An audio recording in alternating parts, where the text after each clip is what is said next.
Bem, pessoal, vamos de BTC no fim de tarde dessa quarta-feira, 3 de abril, agora na Espanha, 22 horas e 15 minutos, no Brasil, 17h15 da tarde. Gente, a BTC estava voltando como num efeito elástico em direção à VWAP mensal, mas desenhou mais um corpo real vendedor aqui no 6 horas, depois daquela dupla garfada que desenhou o fundo duplo dessa nossa corretiva, o fundo de ontem, que ficou em 64.550, e o fundo de hoje, que bateu 64.493, o fundo duplo ficou ali no patamar de 64.500. Agora a gente está desenhando mais um corpo real vendedor, a gente quase bateu na VWAP mensal, mas recuou justamente por conta do nível de alavancagem. Muita gente alavancou 100 vezes, esperando um retorno espasmódico em direção à VWAP mensal, mas aí o book ficou pesado, não tem dinheiro para deixar todo mundo milionário, principalmente nesse ambiente onde não há tanta regulamentação assim, muita gente alavancando 100 vezes, a BTC acabou meio que recuando. A gente está desenhando aqui o que provavelmente vai ser uma subfigura triangularizada. Nos 5 minutos a gente tem uma noção mais clara. Provavelmente o bico dessa figura vai redundar numa explosão de volta para a VWAP mensal, que segue no patamar de 67.350. O DXY hoje está caindo, mas como a BTC está muito pesada por conta do nível de alavancagem, mesmo o DXY caindo quase 0,5%, chegou a estar caindo mais de 0,5%, agora está menos 0,48%, a BTC ainda está pesada porque é preciso liquidar os super alavancados para o book ficar leve e a gente poder desenhar aquela nossa onda 5 no diário que vai levá-la para 100 mil dólares. Por enquanto, o que a gente pode constatar é que essa dupla garfada de essa madrugada, de ontem para hoje, e a garfada de ontem, onde ela fez a mínima em 64.550 e nessa madrugada 64.493, esse fundo duplo ficou fortemente ascendente em relação ao fundo de 20 de março, onde a BTC bateu 60.775, ou seja, 60.775, e o duplo fundo dessa última agulhada, 64.500, ou seja, os fundos ainda estão fortemente ascendentes, os topos descendentes, ou seja, segue vigente a nossa onda 4, que em algum momento vai explodir para 100 mil dólares. O gráfico de Renko acabou desenhando aqui o que parece ser uma espécie de bandeira de alta. A gente fez um mastro muito caracterizado, a gente está desenhando aqui uma bandeira. É possível que a BTC agora, voltando a desenhar corpos reais compradores, acabe desenhando também o que deve se desdobrar numa subfigura triangularizada aqui no Renko. O fato é que a base do canal de Keltner também segurou a BTC nessa queda. Na projeção a gente ainda mantém uma nebulosidade esverdeada, apesar da violência dessa queda. O que aconteceu é que a gente rejeitou o transpasse desse patamar resistencial aqui, ó, que também foi a resistência que acabou impondo toda a corretiva do inverno cripto. A BTC bateu nesse patamar e ela acabou recuando, mas é bem provável que essa sequência de fundos ascendentes dê aso à criação de uma subfigura triangular aqui também no Renko, que vai arredondar na nossa onda 5. Então segue o game. No diário a gente também está desenhando fundos ascendentes. No mensal a BTC segue desenhando uma sequência de Morobuzus que vão levá-la para o patamar de 100 mil dólares. Vocês vejam que a protuberância ascendente desse corpo real do mês de abril segue totalmente vigente. Na seara fática, o fundador da Phantom e o André Cronje, ele reportou que o dólar Ethena, que se auto-intitula um dólar sintético nativo da internet, é a nova Luna UST. Segundo ele, esses altos rendimentos, um API de 35,4% ao ano, é o API mínimo que eles pagam. Tem protocolos DeFi em que o stake desse dólar sintético e autodenominado rendimento nativo da internet está pagando mais de 40% em alguns protocolos.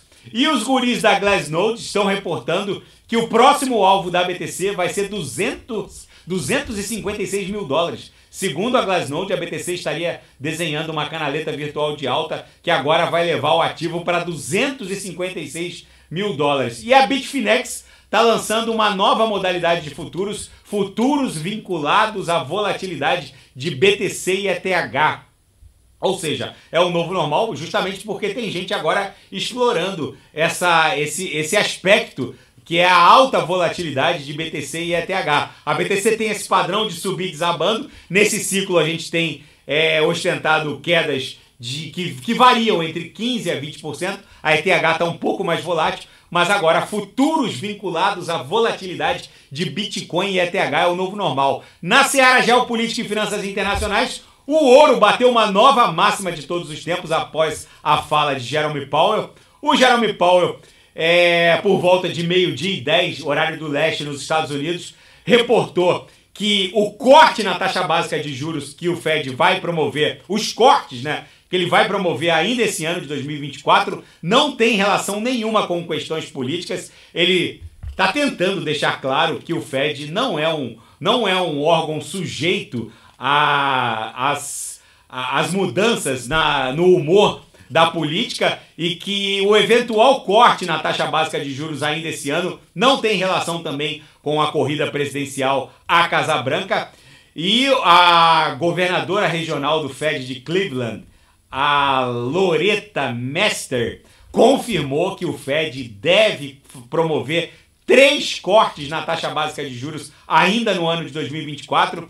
E a Apple reportou que o novo dispositivo que será o disruptivo na relação dos usuários com a web vai ser um robô doméstico que em casa vai auxiliar nas tarefas domésticas e profissionais dos usuários e que isso vai ser um novo dispositivo disruptivo, a exemplo do que foi o iPhone.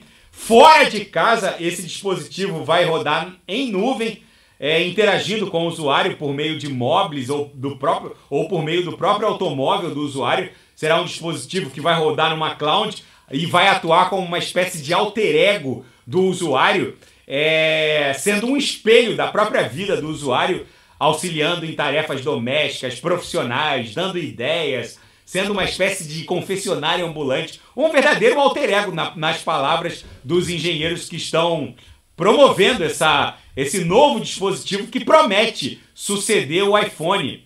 E o chefe espanhol, mas cortejado no mundo todo, José Andrés, diz que o alvo de Israel, quando Israel atacou, supostamente sem intenção, o carro que pertence à sua ONG, World Central Kitchen, que ceifou a vida dos trabalhadores que trabalham nessa ONG, que estava atuando na faixa de Gaza e que acabaram sendo mortos pelo ataque israelense. Ele diz que o carro em que os trabalhadores dessa ONG e que acabaram morrendo e que foram alvejados pela força de Israel, pelas forças israelis, foram sistematicamente alvejados antes da destruição quase que completa do automóvel. Segundo o chefe José Andrés, numa entrevista emocionante, ele diz que Israel matou 7 dos seus trabalhadores e que o carro foi sistematicamente alvejado, ou seja,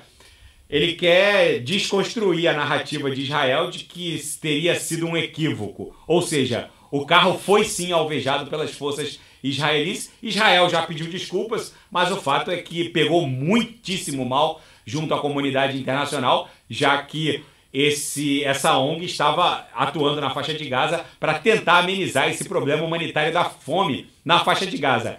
Gente, tudo vai depender de como o DXY vai se comportar amanhã. O DXY tombou hoje, mas como tinha muito trader alavancado no sentido long, ele acabou não surtindo muito efeito na cotação da BTC, que está ali num patamar da estabilidade. Para a BTC subir 0,47% depois daquele tombo de ontem, é um patamar típico da estabilidade, ou seja, não está subindo nem descendo. Por enquanto a BTC está acumulando no gráfico diário, no gráfico de 6 horas, a gente estava voltando para o patamar da VWAP mensal, aqui na banda de VWAP mensal, eu estou no 6 horas ancorado pela banda de VWAP mensal, desenhamos mais um corpo real vendedor, justamente por conta do altíssimo nível de alavancagem no sentido long.